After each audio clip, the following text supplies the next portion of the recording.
তোর বাড়ি না করে? তোর বাড়ি করে জানি? কেশরগঞ্জ কোন ইউনিয়ন? উত্তর বকলা। এটা কি সিটির মধ্যে না ইউনিয়নে?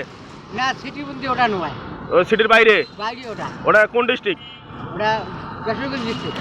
কিশোরগঞ্জ ডিস্ট্রিক্ট। হ্যাঁ। আচ্ছা আচ্ছা, তোর এলাকায় ভোটের কি খবর? ভোট কি অবস্থা? ভোটের কেমন, কার ফিল ভালো? বর্তমান দেখিয়েছ নাঙ্গলা ধানের শীষ। নাঙ্গলা ধানের শীষের ফিল ভালো। আচ্ছা, তুই কি মুসলমান না হিন্দু? হিন্দু। হিন্দু। তোর ভোটটা করে দেবো আশা করা যায়? নাই ভাই। কে? আছেন কাজ হারে গেছি বহুত দিন। কে তোর ভোট নাই কে? পাই নাই।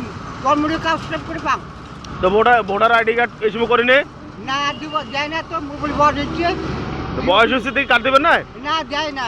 তাই না? না। আচ্ছা, তোর ভোট নাই না, তুই সাপোর্ট করিস কাক? হ্যাঁ, সাপোর্ট কাক করিস? সাপোর্ট? হ্যাঁ। কেন সাপোর্ট কোনটা? মানে কোন মার্কার সাপোর্ট করিস? মুড়ে। হ্যাঁ হ্যাঁ। ভোট তো নাই তোর, এলা ভোট তুই মনে কর থাকলে কাক দিলি হয়। অনলাইন কষ্ট অনলাইন কাগজ কথা বুঝছেন? আচ্ছা বসছো, মুই কি কাও তোর যদি ভোট থাকিলে তুই কাক দিলি হয়? হ্যাঁ, কাক দিলি হয়। তাকে ভালো তাকে দিল হয়। হ্যাঁ, সেটা কায় মার্কাটা কায় কত না শুনো? হ্যাঁ, কোন মার্কা কত? নাঙ্গল। নাঙ্গল। তারপর মই। হ্যাঁ। তারপর ধানের শীষ। মানে সবগুলোতে মারবো তুই? না, যাক যেটা ভিলতে ভাল দেখো। এলা তোর কোনটা ভালো লাগিল হয় সেটা? কাকে তুই কোনটা দিলি হয়? হ্যাঁ, তুই কোনটা দিলি হয়? নাঙ্গল। নাঙ্গল। হ্যাঁ। মানে তোর এলাকায় নাঙ্গল দিয়া মোটামুটি ভালো। হ্যাঁ হ্যাঁ। আচ্ছা আচ্ছা, যারা নাঙ্গলকে ভালোবাসেন, এই হিন্দু দাদাকে ভালোবাসেন, তারা ভিডিওটা শেয়ার করবেন। হ্যাঁ হ্যাঁ।